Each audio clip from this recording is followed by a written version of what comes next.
Ok. Alors, nous allons partager la parole. J'ai un thème très important à faire passer. Tous les thèmes sont importants. C'est la parole de Dieu. C'est la miséricorde. La miséricorde de Dieu. Qu'est-ce que ça veut dire, miséricorde de Dieu? Vous savez, nous chantons miséricorde insondable. Dieu peut-il te pardonner, absous d'un si grand coupable, et mes péchés s'oublient. Nous chantons beaucoup de choses, mais en vérité, qu'est-ce que la miséricorde de Dieu? Nous allons nous appuyer sur le psaume 118. Le psaume 118. On va lire tout le psaume, il y a beaucoup de lectures à faire. Je vous demande de vous lever, mes bien-aimés. On va faire cette lecture. C'est un psaume que vous connaissez pratiquement par cœur. Hein? Mais on va reprendre. On va reprendre et on va méditer sur quelques versets parce que c'est trop riche. Il y a toute une richesse dans ce psaume. On va seulement considérer les quelques premiers versets de ce psaume. On y va ensemble. Louez l'Éternel, car il est bon, car sa miséricorde durera toujours. Qu'Israël dise, car sa miséricorde durera toujours. La maison d'Aaron dise, car sa miséricorde durera toujours.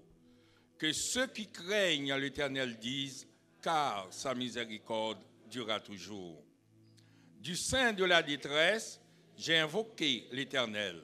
L'Éternel m'a exaucé et m'a mis au large. L'Éternel est pour moi, je ne crains rien. Que peuvent me faire des hommes?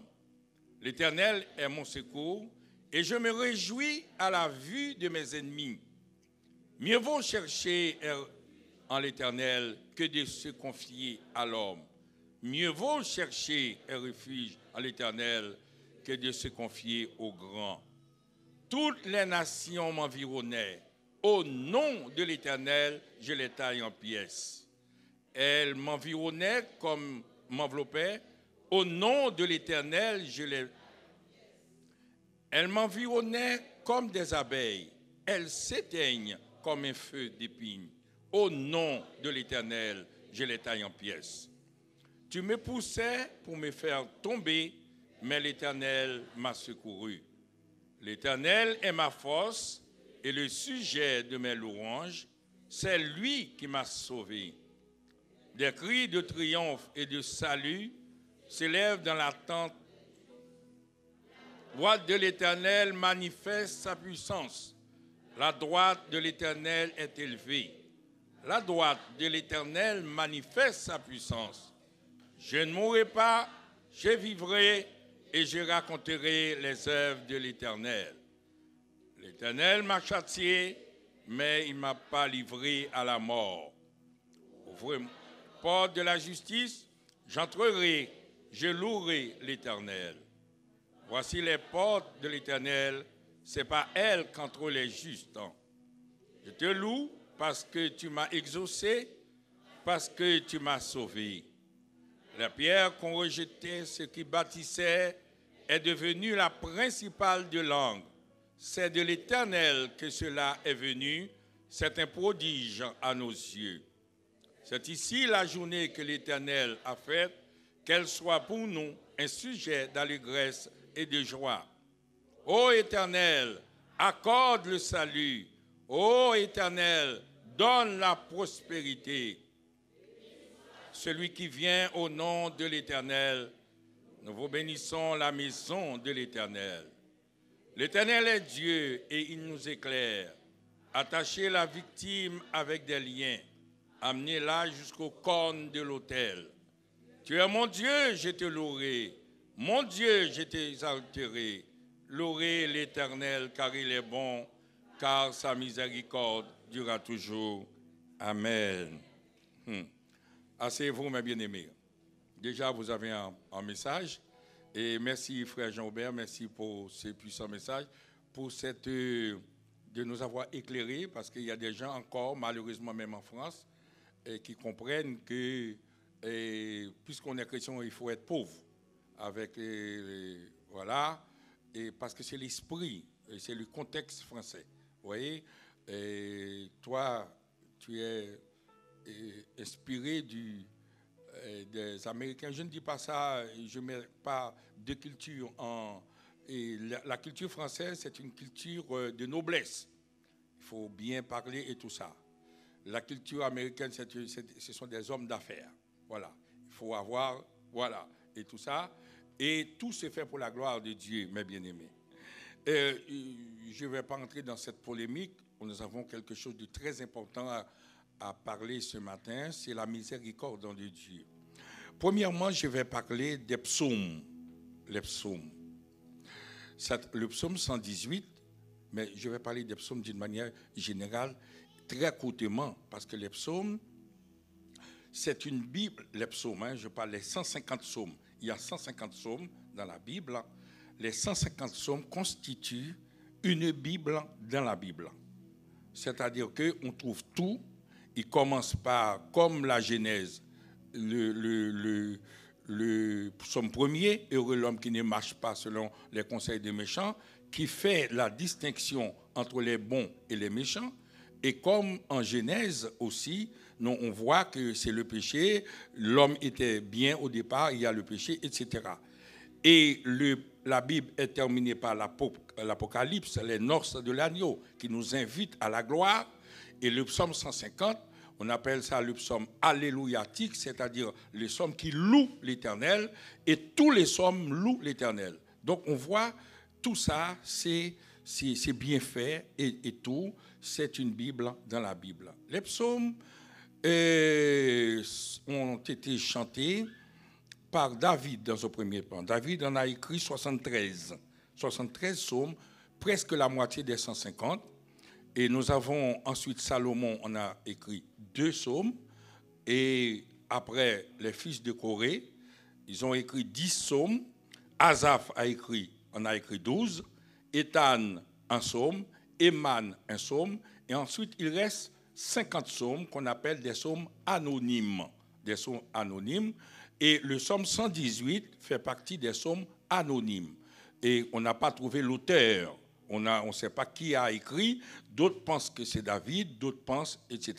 Mais on n'a pas pu identifier pour savoir qui a écrit le psaume 118.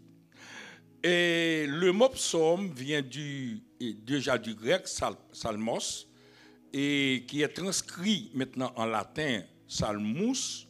Et c'est avec ce mot-là qu'on trouve psaume.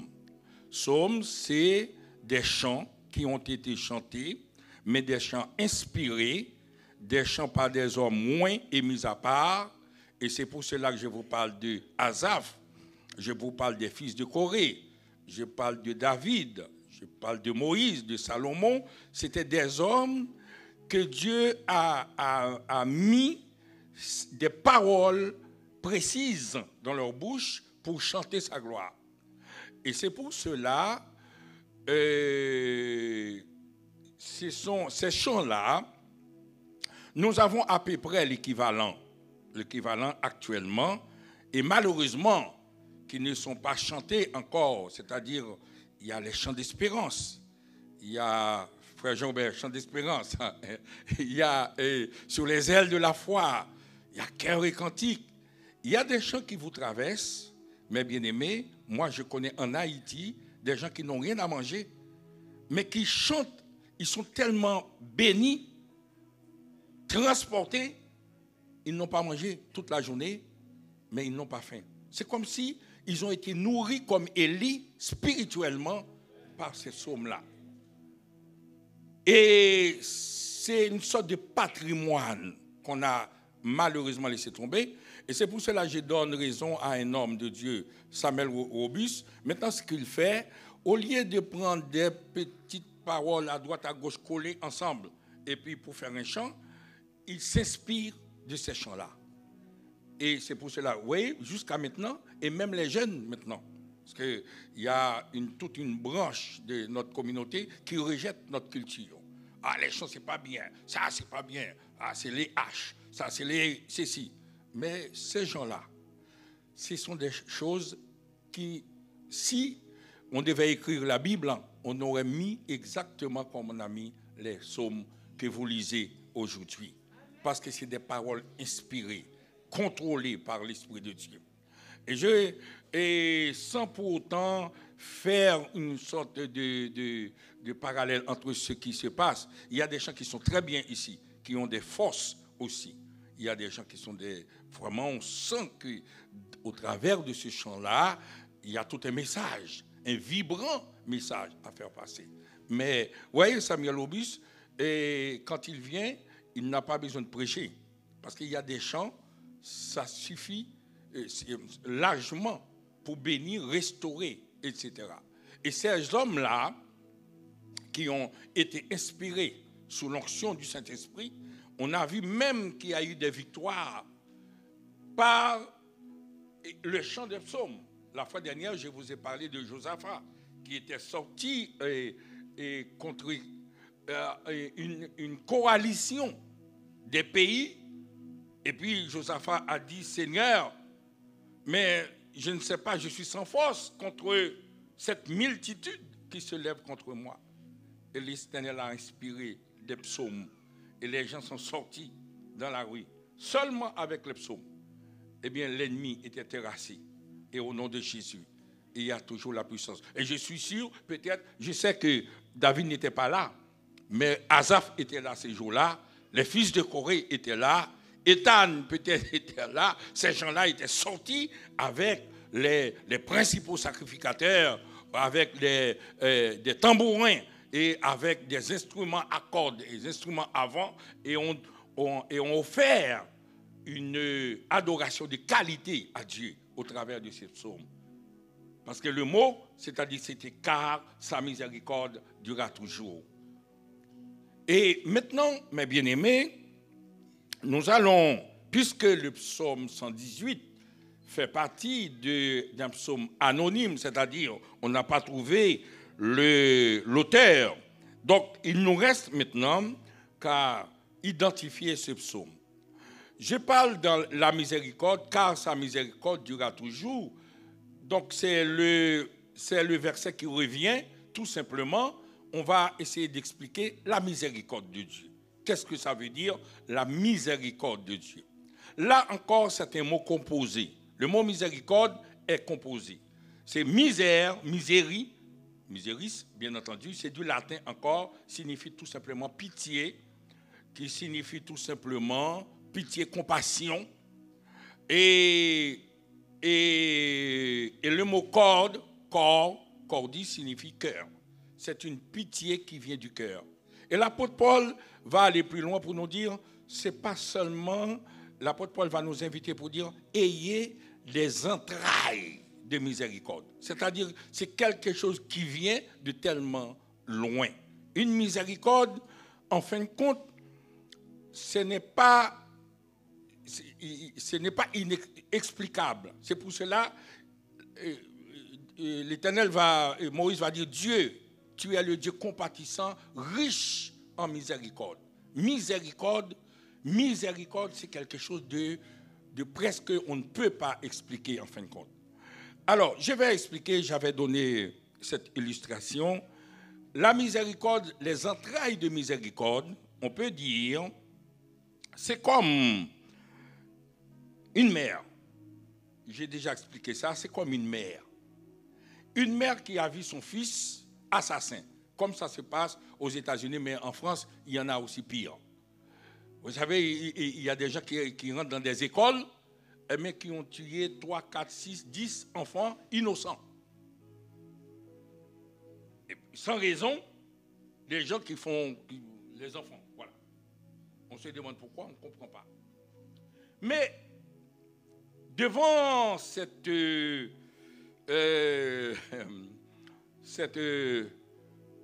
assassinat, ces morts qui sont par terre, il y a la mère qui va venir, la mère de l'assassin. La mère de l'assassin va être là maintenant. Tout le monde va pleurer. Elle aussi, elle va pleurer. Et vous savez pour qui il va pleurer? Elle va pleurer pour son fils qui a tué l'autre.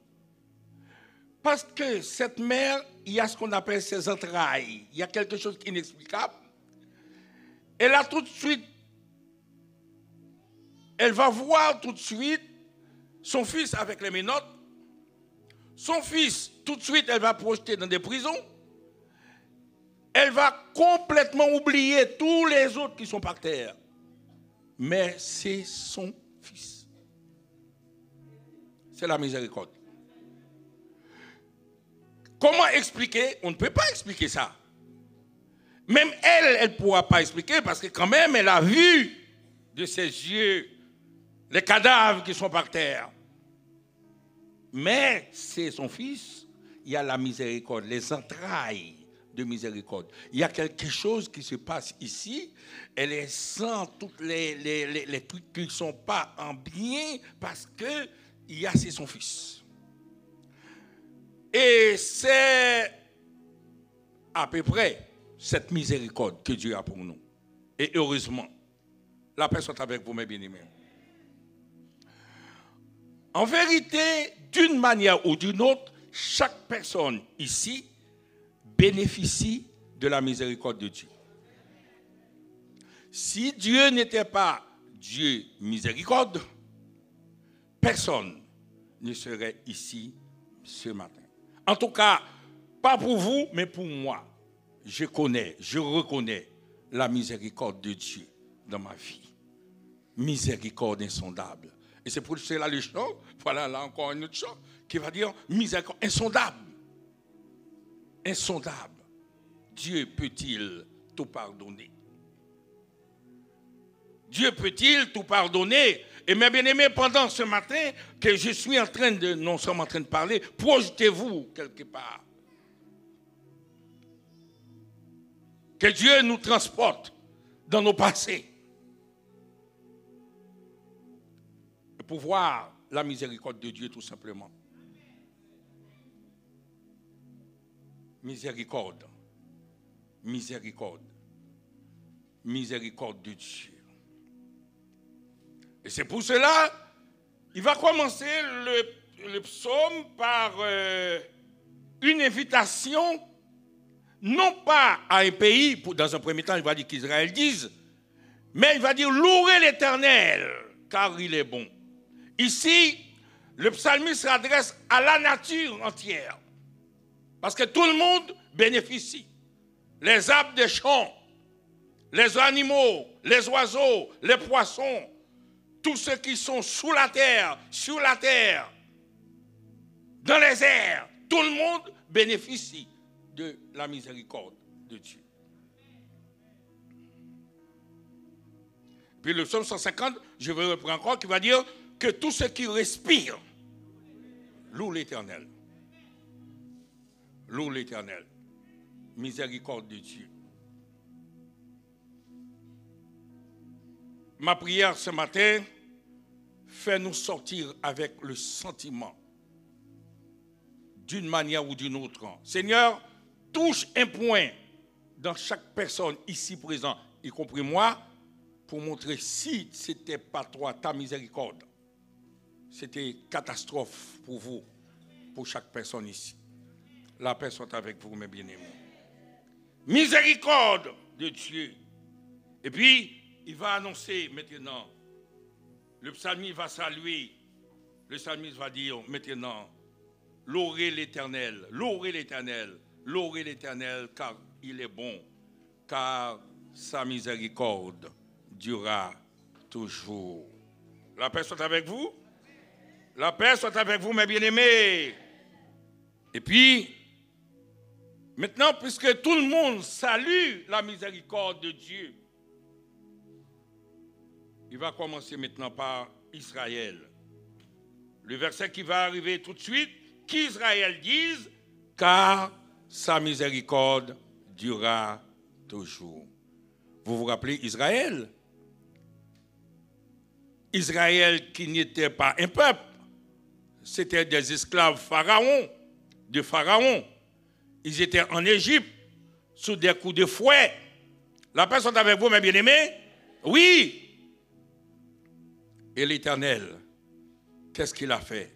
Il est venu, tout simplement, Il a dit, j'ai entendu le cri de mon peuple. Je suis venu maintenant pour vous délivrer. Mais cet Israël symbolise vous et moi, mes bien-aimés. On était esclaves de Satan. Comme on dit chez nous, nous étions comme si c'est un petit poule qui marie dans le pied table. Mais arrivé un temps, mes bien-aimés, Jésus fait grâce. Jésus nous a délivrés. Jésus nous a lavés. Regarde comment vous êtes beaux ce matin. Regarde comment vous êtes belles ce matin. Regardez comment vous avez un gros projet ce matin. Voilà comment vous avez maintenant, mes bien-aimés. Il y en a qui n'ont pas de clé. Et vous avez un toit ce matin. La personne avec vous, mes bien-aimés. Vous avez un toit ce matin. Il y en a qui sont venus en voiture. Il y en a qui sont dans l'embarras du choix pour savoir quelle voiture qu'on va prendre. Mes bien-aimés, il y en a qui ont tellement d'habits, de choses. Ce matin, ils sont en retard parce qu'ils n'ont pas pu faire le choix. C'est la miséricorde de Dieu, mes bien-aimés. La miséricorde de Dieu. Et tandis que Dieu a fait quelque chose, il a laissé vos frères, les cousins, les cousines, maman, papa. Voilà, l'autre côté. La personne avec vous, mes bien-aimés. Il fait exprès pour laisser, c'est pour pouvoir contempler. Hey. Seigneur, bénis ce peuple ce matin. Donne-nous un cœur réceptif à ta miséricorde. Pour que nos adorations puissent avoir une autre forme, une autre profondeur en toi. Pour qu'on arrête de te louer avec des lèvres, mais que nos cœurs s'ouvrent, un cœur reconnaissant envers la miséricorde de Dieu. On ne comprend pas la miséricorde de Dieu parce que, regardez, mes bien-aimés, vous êtes dans la famille, il y a des cousins, des cousines, pourquoi c'est vous? On ne sait pas pourquoi, on ne sait pas. C'est la grâce, c'est la miséricorde. Dieu, vous avez des enfants. On dit que la France est l'un des pays cultivés, qui a les meilleurs et tout ça. Vos enfants sont là, reçoivent les meilleures éducations. Tandis que à chaque fois, on commence un cours, tu connais mon école, et il y a un bruit, on est obligé de fermer. Vite, hey, les enfants, entrez chez vous, attention, parce qu'il y a des balles partout, etc. Et tandis que nous, ce n'est pas ça. Est-ce qu'on n'a pas une raison de dire la miséricorde de Dieu? Oui, la miséricorde de Dieu. Mais bien aimé, on devient, vous et moi, hein, parce que je ne me pardonne, on est ingrat envers Dieu. Vous savez, l'Éternel a reproché le peuple d'Israël. Vous êtes ingrat, une grâce ingrat. Moi aussi, mes bien-aimés, je ne le dis pas parce que si, je ne sors pas. Je ne loue pas assez Dieu.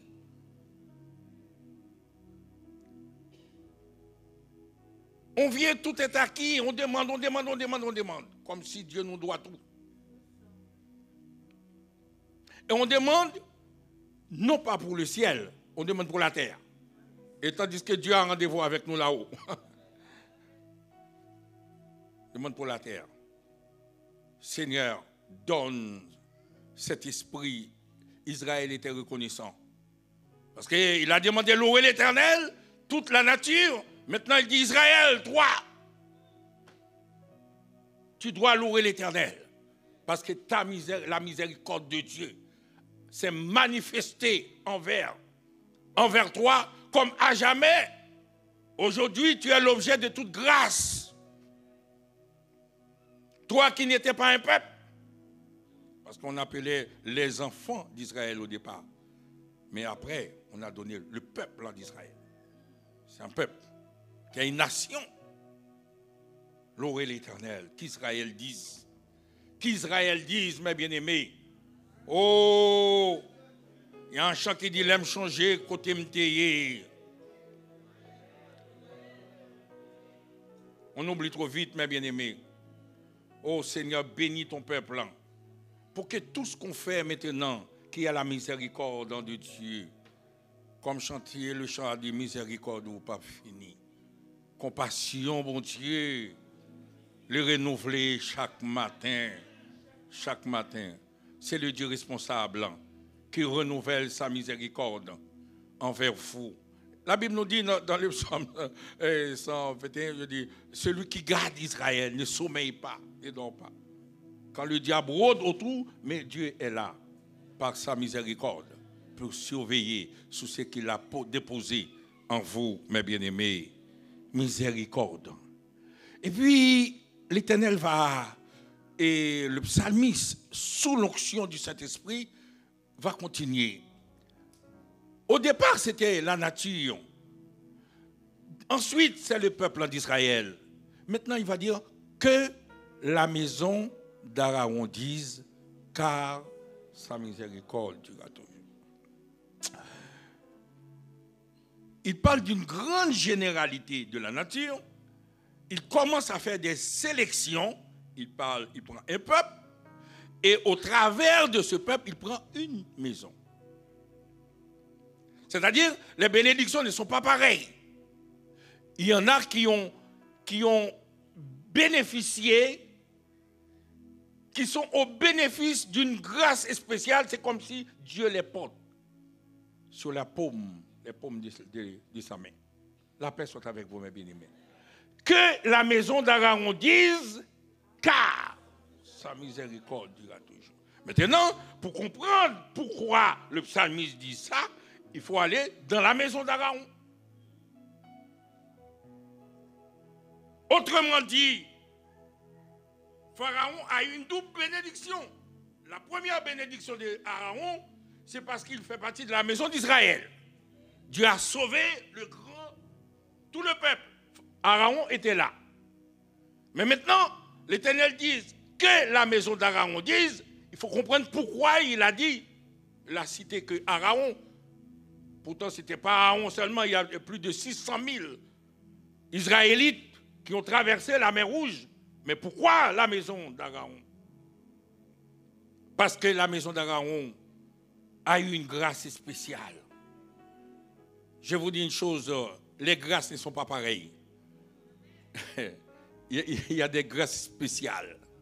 La paix soit avec vous, mes bien-aimés. Oh, oh. Dites-moi, même celui qui a eu une grâce spéciale de Dieu. Oui, il y a des grâces spéciales. Moi, je suis bénéficiaire d'une grâce spéciale.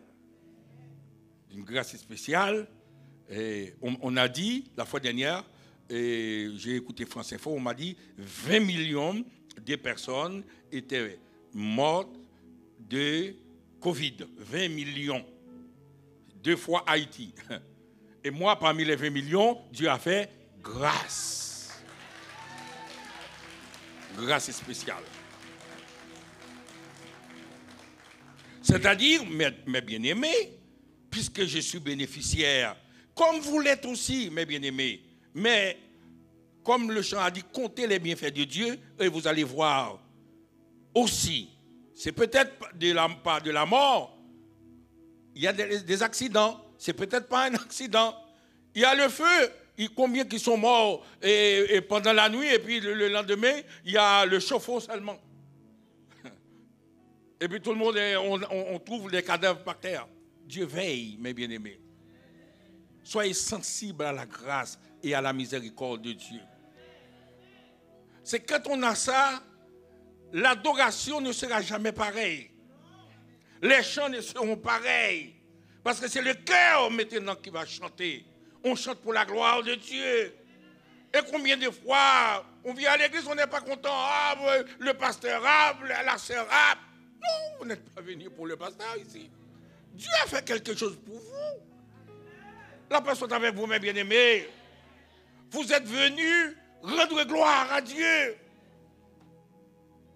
Sinon, Samuel ne serait pas encore Samuel, le prophète Samuel. Parce que sa mère a eu tellement de choses. Anne a vu des choses extraordinaires de la part de Pénina. Mais la Bible nous dit, chaque année, Anne avait rendez-vous avec l'Éternel. Et jusqu'à ce qu'arrive un temps, l'Éternel a dit, bon, Anne, maintenant, je vais déployer ma miséricorde insondable envers toi. Tu vas avoir un enfant. Logiquement, tu devais être stérile pour toute ta vie. Mais à cause maintenant de ma miséricorde, et maintenant je vais faire quelque chose. Et Samuel était né. Samuel est né dans une situation compliquée. Les fils d'Élie faisaient n'importe quoi. Et puis, arrive un temps, vous savez, quand la parole n'est pas prêchée, maintenant, vous savez, on n'emploie pas la Bible. On dit, c'est l'Esprit, le Saint-Esprit va me dire toutes choses. La nouvelle église, c'est comme ça. C'est comme si quelqu'un qui dit, moi, je ne vais pas passer le permis de conduire, le Saint-Esprit va. Vous savez, je ne vais pas être avocat, j'ai besoin d'être avocat, mais je vais demander au Saint-Esprit. Maintenant, on met la parole de côté, on va dire le Saint-Esprit. Tandis que Jésus lui-même a fait une école et a demandé à tout le monde. Et la Bible dit toute écriture est inspirée de Dieu, utile pour convaincre, pour enseigner, etc. Mais les hommes, on met tout ça de côté maintenant. C'est l'évangile sans Bible, l'évangile sans Dieu. Et tout le monde saute à droite, à gauche, mais sans la parole. L'Éternel a dit, la parole de Dieu était rare en ce moment. C'est à cause de ça, il y a eu, jusqu'au point où Saül, qui était un roi oint par l'Éternel, parce qu'il y a les prêtres qui étaient oints, les rois étaient oints, les prophètes. La main de l'Éternel, Saül a fini devant un péristyle. On appelle ça devant un médium, etc. Parce que sans la parole, on ne peut pas faire. Alors, la Bible, mes bien-aimés, c'est Aaron. Il y a une lecture qui est assez trop longue, mais je vais essayer de résumer. L'Éternel a appelé Moïse. Vous savez, dans Exode 3, il a appelé Moïse, il a fait la révélation. Exode 4, Moïse a dit, ah Seigneur, tu t'es trompé, c'est pas moi jamais, moi, Pharaon, jamais moi. Parce que Moïse connaît Pharaon. Il était avec Pharaon. Il connaît qui est cet homme. Cet homme ne parle pas beaucoup. Hein? Cet homme, c'est un homme violent et puissant. Pharaon s'est considéré comme Dieu, lui.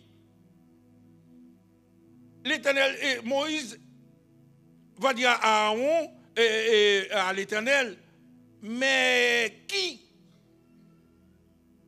et sous quel nom je vais te présenter maintenant? L'Éternel, je vais rester sous ça parce que c'est trop lourd, on va prendre trop de temps. C'est ce qu'on appelle les 4 voyelles, c'est l'imprononçable, mais tu vas dire, je m'appelle, je suis qui suis. Bon, on a traduit comme ça. Mais l'Éternel, devant Pharaon, Moïse a refusé. L'Éternel a dit à Moïse, maintenant, qu'est-ce que tu as dans ta main? Moïse a dit, j'ai un bâton. Il a dit, jette ton bâton. Le bâton est devenu un serpent. Moïse, l'Éternel a dit, non, prends le bâton par la queue. Et le bâton est devenu bâton. Le serpent est redevenu bâton. Moïse a dit, c'est l'Éternel là, il est puissant. Il a dit, mets ta main ici. Et Moïse a vu que c'était des ulcères. Il a dit, repose ta main. Il n'y a plus d'ulcères. L'Éternel a dit, semblait c'est sérieux. Mais arrivé un temps, Moïse a dit, non, l'Éternel, non. Moi, Pharaon, non. Même si c'est vrai, j'ai bien vu le serpent, j'ai vu ta puissance, mais Pharaon, non. Il a dit, Seigneur, je n'ai pas la parole facile, tu connais. Le temps que je dis quelque chose, Pharaon va me faire disparaître. Et l'Éternel était en colère. Parce que c'est son serviteur, c'est lui qui choisit. L'Éternel a dit, mais tu as ton frère, Aaron. La personne est avec vous. Et suivez-moi bien. Tu as ton frère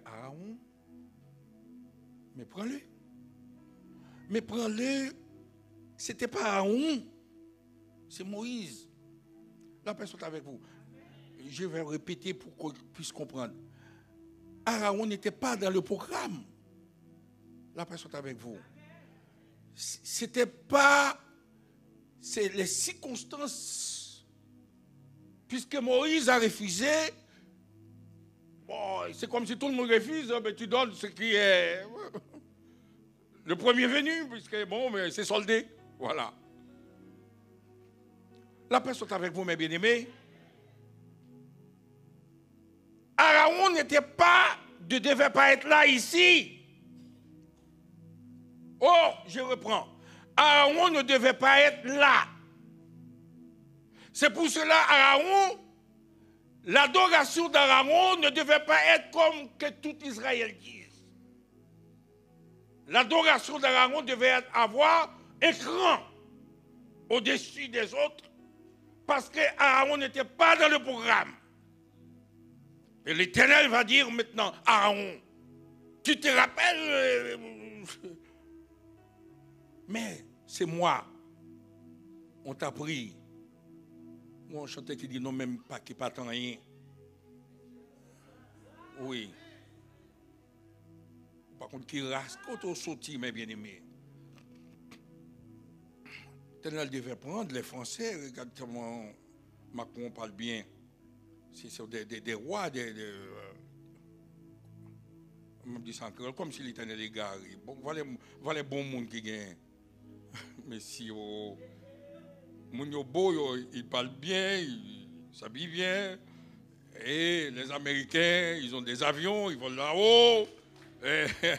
Ils vont dans les satellites et ils ont téléphone sans fil. Frère Jean-Bert, nous, on avait un petit téléphone comme ça. Et si on a, quand j'arrive à la maison, je te passerai un coup de fil parce qu'on ne pouvait pas avoir. Mais eux, oui, mais tous ces gens-là, la plupart d'entre eux, malheureusement, vont aller dans le feu qui ne s'éteint point. Mais toi,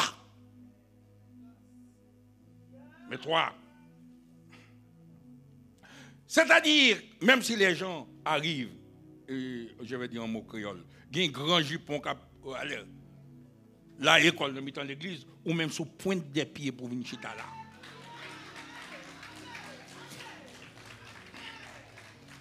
Parce que tu connais qui est l'Éternel pour vous. Il y a des uns, vous ne pouvez pas aller.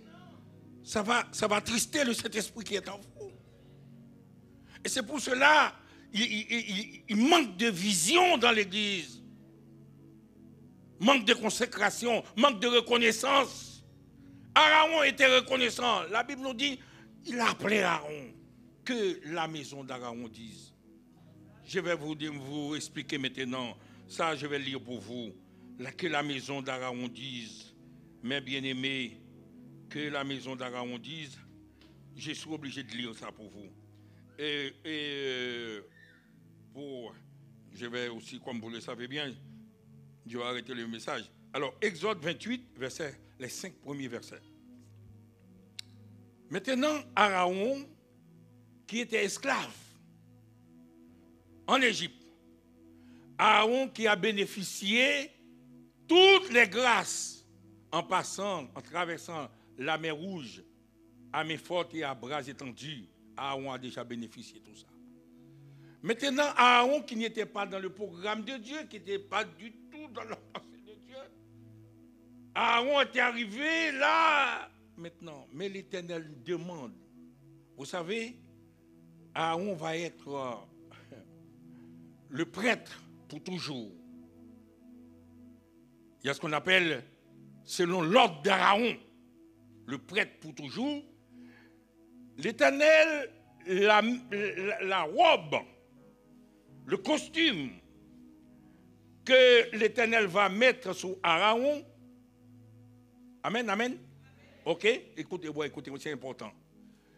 L'Éternel a dit, il n'y avait pas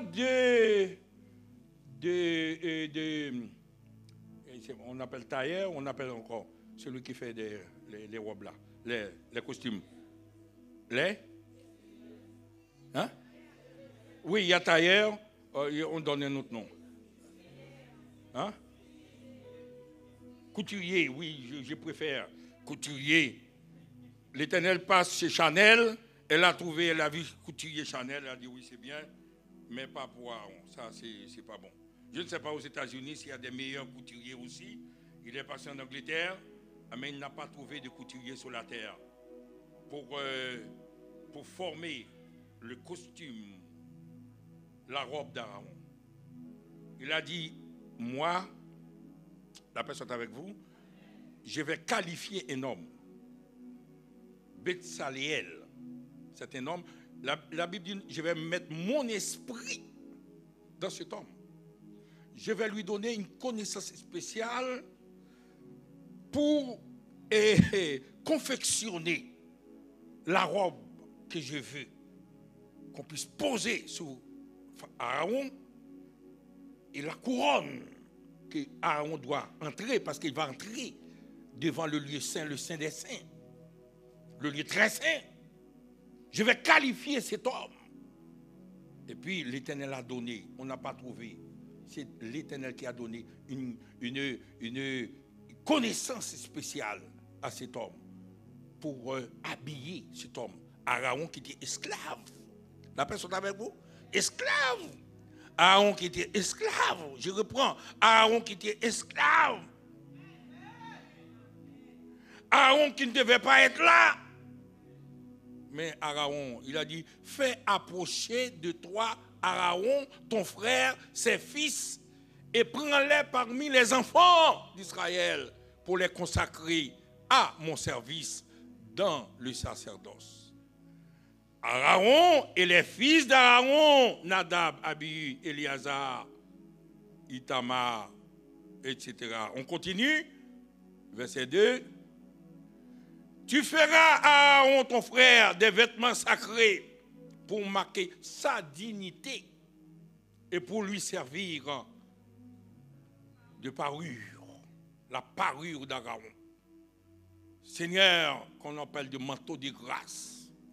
Il y a une certaine parure que l'Église doit se revêtir pour servir Dieu dans l'excellence, mes bien-aimés.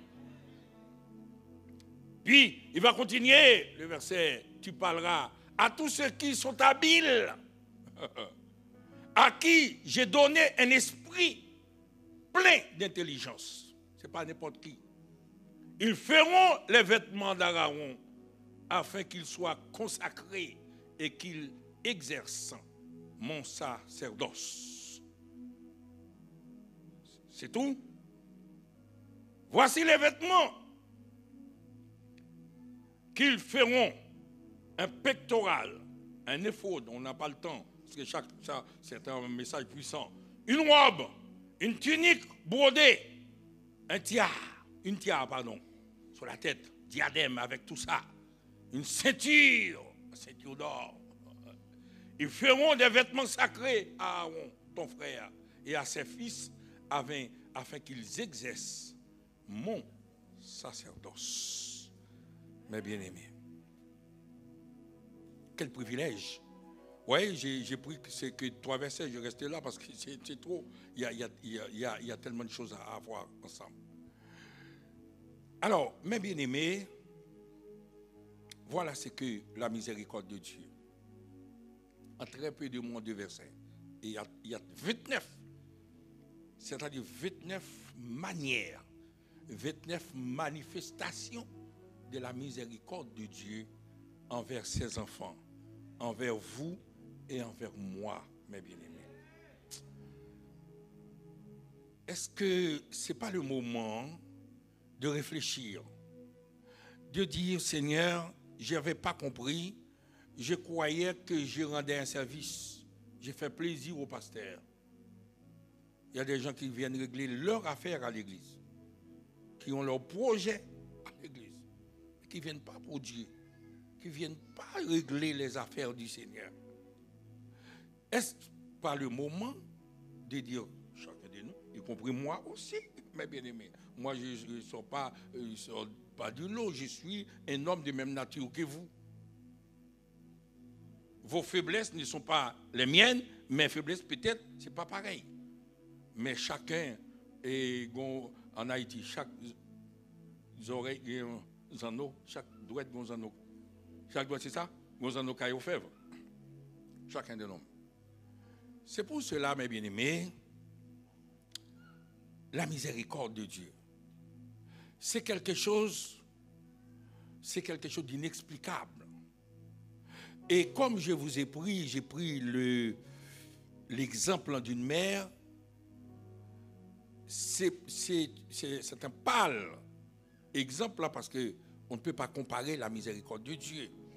C'est Dieu qui a dit, j'ai fait miséricorde. À qui j'ai fait miséricorde? Si j'ai puni jusqu'à 4e génération, mais j'ai fait miséricorde à 1000 générations. Et on a vu la miséricorde de Dieu. Est-ce qu'on est conscient de cette miséricorde dans notre vie? Comment on gère la miséricorde de Dieu? Et comment on sert Dieu selon sa miséricorde, parce que Dieu a fait miséricorde. Eh bien aimé, la santé, c'est une miséricorde de Dieu. Je vous ai dit, quand j'étais en train de trépasser, et j'ai plus d'air, je crois que c'était bon, c'était fini. Et puis il y a un gramme d'air qui arrive. L'air, c'était tellement important. Un petit quelque chose comme ça. Et puis, j'ai respiré. Parce qu'il n'y avait plus. Il n'y avait plus. Mes yeux étaient sortis. Et comme je vous ai expliqué, c'était atroce. Ce que je ne vous demande pas. Et c'est pour cela qu'il y a des gens qui ont des séquelles, qui sont encore paralysés. Parce qu'il y a trop de dégâts, cette maladie, à causer. Mes bien-aimés, Dieu a fait grâce. Miséricorde. Il y a la miséricorde de Dieu. L'air que vous respirez, comme ça. Je l'ai dit une fois, heureusement, les hommes n'arrivent pas à maîtriser. S'il fallait vous vendre l'air, ils allaient couper l'air comme l'électricité chez vous. À chaque fois, vous n'êtes pas content, et puis c'est tout. Comme l'eau, voilà, et vous ne payez pas, et il n'y a plus d'eau. Heureusement, l'Éternel dit, ah non. Et ça, c'est la miséricorde. Donnez une main pour ça, pour la miséricorde.